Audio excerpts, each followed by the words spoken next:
नमस्कार दोस्तों, स्वागत है आपका आज के इस खास वीडियो में। आज हम बात करने वाले हैं एक ऐसे माइंडसेट की जो ना सिर्फ आपकी सोच को हल्का करता है, बल्कि आपको अंदर से शांत और संतुलित भी बनाता है। इस माइंडसेट का नाम है the law of not forcing, यानी जिंदगी को जबरदस्ती कंट्रोल करने की कोशिश छोड़ देना और फ्लो में जीना सीखना। आजकल हम हर चीज पर पकड़ बनाना चाहते हैं। करियर, रिश्ते, गोल्स, फ्यूचर, सब कुछ हमारी टर्म्स पर चले, ये उम्मीद करते हैं। लेकिन सच्चाई ये है कि जितना ज्यादा हम चीजों को जबरदस्ती रोकने या खींचने की कोशिश करते हैं, उतनी ही ज्यादा उलझन, तनाव और कंफ्यूजन हमारे अंदर बढ़ता जाता है। असल में इनर स्ट्रेंथ तब आती है जब हम प्रोसेस पर ट्रस्ट करना सीखते हैं, जब हम खुद को थोड़ा लूज छोड़ते हैं और लाइफ के नेचुरल फ्लो के साथ बहना सीखते हैं। इस वीडियो में हम समझेंगे कि कैसे लेटिंग गो कोई हार नहीं है, बल्कि एक बहुत ही इंटेलिजेंट और पीसफुल चॉइस है। जब आप चीजों को एक्सेप्ट करते हैं जैसे वो है, तो क्लैरिटी बढ़ती है, डिसीजन मेकिंग बेहतर होता है और सबसे बड़ी बात, एक गहरी इंटरनल शांति मिलती है। तो चलिए शुरुआत करते हैं आज की इस जर्नी की, जहां हम ये जानेंगे कि कभी कभी कंट्रोल छोड़ देना ही सबसे बड़ा कंट्रोल होता है। Chapter 1, understanding the nature of forcing. इस पहले चैप्टर में केल्विन डब्ल्यू नेथन हमें एक बेहद सटल लेकिन पावरफुल ट्रूथ समझाते हैं कि जिंदगी में चीजों को जबरदस्ती हासिल करने की कोशिश अक्सर उल्टा असर करती है। जब हम किसी चीज को उसके नेचुरल फ्लो में अनफोल्ड होने नहीं देते, बल्कि उसे पुश करते हैं, कंट्रोल करना चाहते हैं, तो वो चीज रेजिस्ट करने लगती है। हम सबने कभी ना कभी ये महसूस किया है कि जब आप किसी इंसान को पकड़कर रखना चाहते हैं या किसी गोल को जल्दी हासिल करने की बेचैनी होती है, तो चीजें या तो बिगड़ जाती हैं या दूर चली जाती हैं। केल्विन इस कॉन्सेप्ट को एक सिंपल एनालॉजी से समझाते हैं। जैसे अगर आप किसी दरवाजे को गलत डायरेक्शन में जोर से खोलना चाहें, तो दरवाजा खुलेगा नहीं, बल्कि आप खुद को हर्ट कर बैठेंगे। Forcing versus allowing. फर्क सिर्फ एक माइंडसेट का नहीं है, बल्कि पूरी एनर्जी का है। फोर्सिंग तब होता है जब हम आउटकम को कंट्रोल करना चाहते हैं। अलाउइंग तब होता है जब हम प्रोसेस पर ट्रस्ट करना सीखते हैं। केल्विन कहते हैं, हम जो सोचते हैं कि हमें कंट्रोल चाहिए हर चीज पर, वो दरअसल एक इल्यूजन है।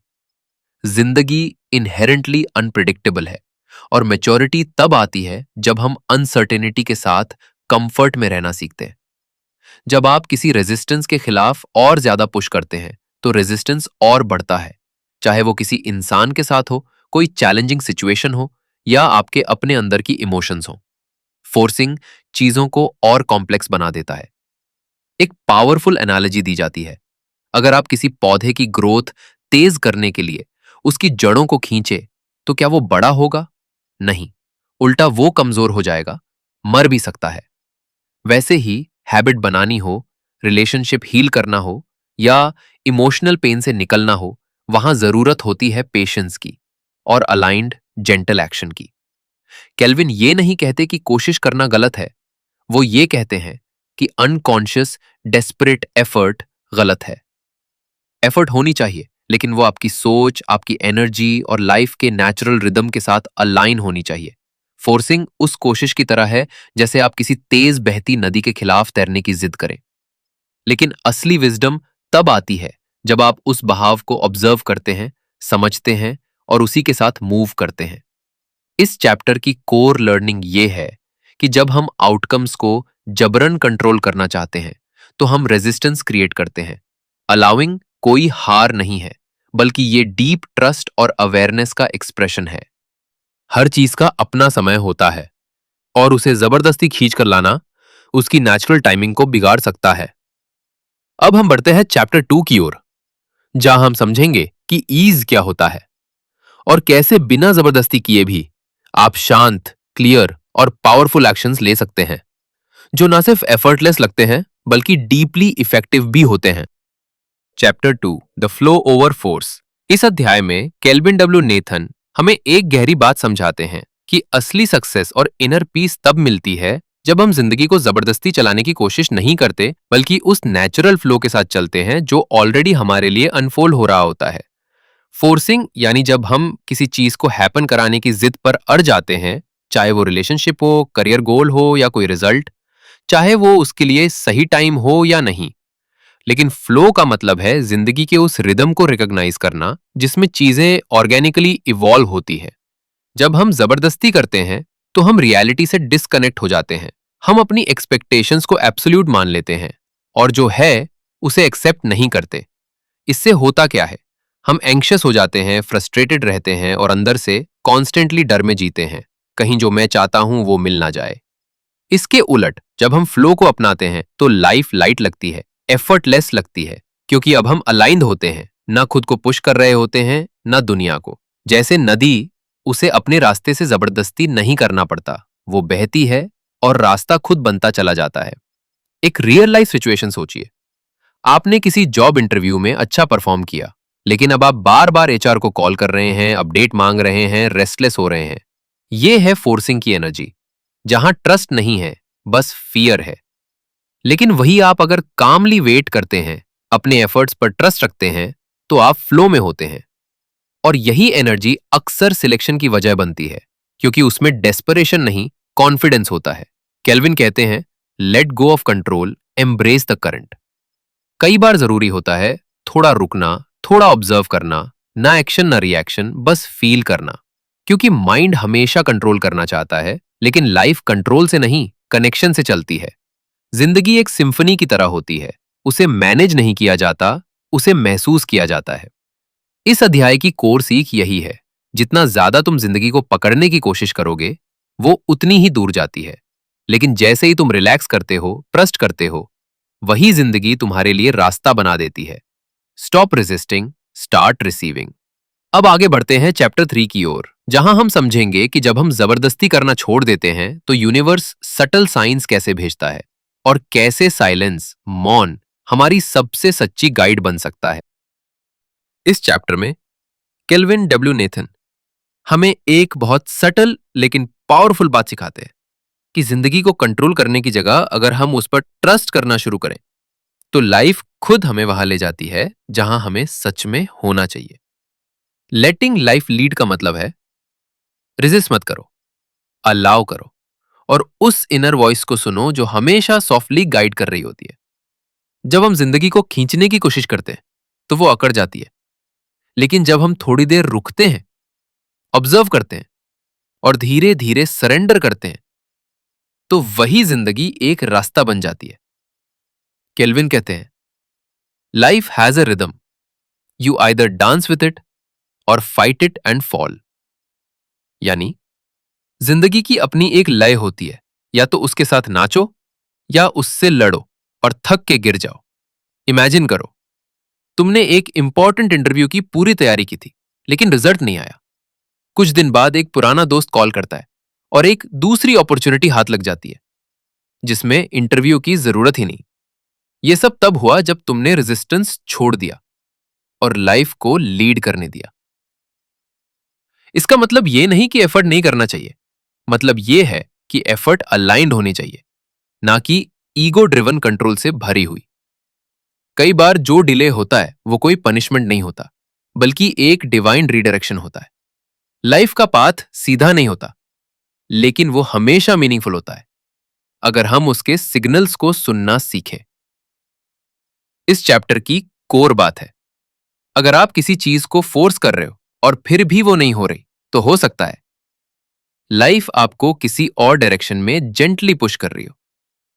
थोड़ा पॉज लो और खुद से पूछो, क्या मैं जबरदस्ती तो नहीं कर रहा? क्या ये वही डायरेक्शन है जो मेरे लिए बना है? लेटिंग लाइफ लीड कोई पैसिव तरीका नहीं है, ये एक्चुअली बहुत करेजियस चॉइस होती है, क्योंकि इसमें आप कंट्रोल नहीं करते, आप ट्रस्ट करते हैं, और इसी में असली पावर है। केल्विन कहते हैं, true power comes when you no longer need to control everything. जब हर चीज आपके कंट्रोल में नहीं भी हो और फिर भी आप शांत रह पाते हैं, वहीं से रियल स्ट्रेंथ शुरू होती है। मिलते हैं चैप्टर 4 में, जहां हम जानेंगे कि सरेंडर कैसे आपको एक्चुअली और ज्यादा पावरफुल बना सकता है। Chapter 4, trusting the unseen path. इस चैप्टर में केल्विन डब्ल्यू नेथन हमें एक बहुत सटल लेकिन ट्रांसफॉर्मेटिव चीज समझाते हैं कि जब हम जिंदगी को जबरदस्ती कंट्रोल करना छोड़ते हैं तो अगला रियल स्टेप होता है ट्रस्ट करना। ऐसे रास्तों पर भरोसा करना जो अभी हमें दिख नहीं रहे, लेकिन जिनकी एनर्जी को हम अंदर से महसूस कर सकते हैं। ट्रस्टिंग द अनसीन पाथ का मतलब है उन पॉसिबिलिटीज पर भरोसा रखना जो अभी विजिबल नहीं है, लेकिन वक्त और पेशेंस के साथ वो अपने आप अनफोल्ड होंगी अगर हम जिंदगी को फोर्स करना छोड़ दें और अलाउ करना सीखें। जब हम कंट्रोल छोड़ते हैं तो सबसे पहला डर जो आता है वो होता है अनसर्टेनिटी का। हमें नहीं पता होता आगे क्या होगा, क्या रास्ता सही है या नहीं।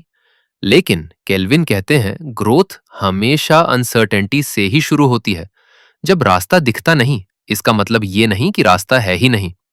इस चैप्टर की एसेंस यही है कि जब आप फ्यूचर को लेकर एंग्शियस होने की बजाय प्रेजेंट मोमेंट में ग्राउंडेड रहते हैं तो क्लैरिटी धीरे धीरे आने लगती है। हम जितना फ्यूचर को पुश करते हैं उतना ही अंदर रेजिस्टेंस बिल्ड होता है। लेकिन जब हम अभी के मोमेंट में ट्रस्ट करते हैं तो वही स्पेस हमारी इनर क्लैरिटी को एम्पलीफाई करती है। केल्विन इस बात पर जोर देते हैं कि हमारे अंदर एक इंट्यूशन होता है, एक इनर वॉइस जो लॉजिकल नहीं लेकिन डीपली एक्यूरेट होती है। जब हम लड़ना बंद करते हैं, कंट्रोल छोड़ते हैं, तो यही वॉइस ज्यादा लाउड और क्लियर हो जाती है। इमेजिन करो, राहुल एक सॉफ्टवेयर इंजीनियर जो बार बार प्रमोशन के पीछे भाग रहा था। वो मैनेजर्स को प्लीज करता, ओवर टाइम करता, स्ट्रैटेजी बनाता, फिर भी रिजेक्ट हो जाता। फिर एक दिन उसने सुना लेट गो ऑफ कंट्रोल। उसने सोचा बस अब और नहीं।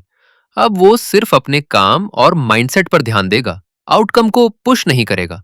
कुछ ही महीनों बाद उसे एक दूसरी कंपनी से ऑफर आया, बिना किसी स्ट्रैटेजी, बिना किसी चेस के, बस अलाइनमेंट से। यही होता है जब हम अनसीन पाथ पर ट्रस्ट करना सीखते हैं।